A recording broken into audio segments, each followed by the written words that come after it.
এখন যেটা দাঁড়িয়েছে সেটা হচ্ছে যে আপনার যারা ধরেন ভালো মানুষ আর কি, তারা নিচের দিকে পড়ে যাচ্ছেন সমাজের। যারা এই সমস্ত ময়লা আবর্জনা সেইগুলোই ভেসে উঠছে দেখা যাচ্ছে আর কি। এবং যে কারণে আপনি বলছেন যে একজন দুর্নীতিবাজ তার আজকাল আবার একাধিক বিয়েও করছে, হ্যাঁ, তো সেক্ষেত্রে তার স্ত্রীও বেশি হচ্ছে, তাহলে শ্বশুরবাড়ির সংখ্যা বাড়ছে, শ্যালক শ্যালিকার সংখ্যা বাড়ছে। এভাবে দুর্নীতিলব্ধ টাকা তিনি এই সমস্ত নামে ব্যবহার করছে। আবার ধরেন গ্রামে কিছু ব্যয় করছেন যাতে করে পরবর্তীতে ক্ষমতাটা কিসের, রাজনৈতিক ক্ষমতায় যাতে ক্ষমতায়িত হওয়া যায়, সেই জায়গাটাও কিন্তু এটা একটা এক ধরনের বিনিয়োগও চলছে।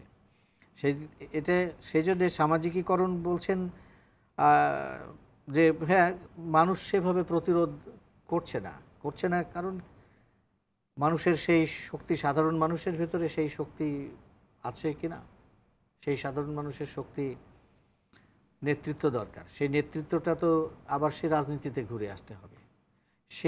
সেরকম রাজনীতি তো আমরা দেখতে পাচ্ছি না, হচ্ছে না সেরকম রাজনীতি, যার ফলে সামগ্রিক ইয়েটাই, মূল্যবোধটাই আমাদের দিনে দিনে নষ্ট হয়ে যাচ্ছে। আপনি শিক্ষার দিকে দেখেন,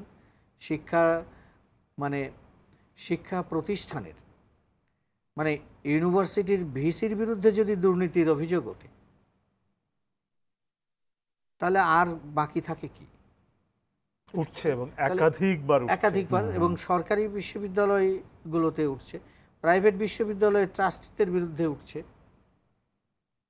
তাহলে শিক্ষার মতো জায়গায় যেখান থেকে আপনার এই সমস্ত আমাদের আমলা রাজনীতিবিদরা তৈরি হবেন, সেই জায়গায় তো আমরা কি বানিয়ে রেখেছি, মানে মূল্যবোধটাকে কোন জায়গায় নিয়ে যাচ্ছি।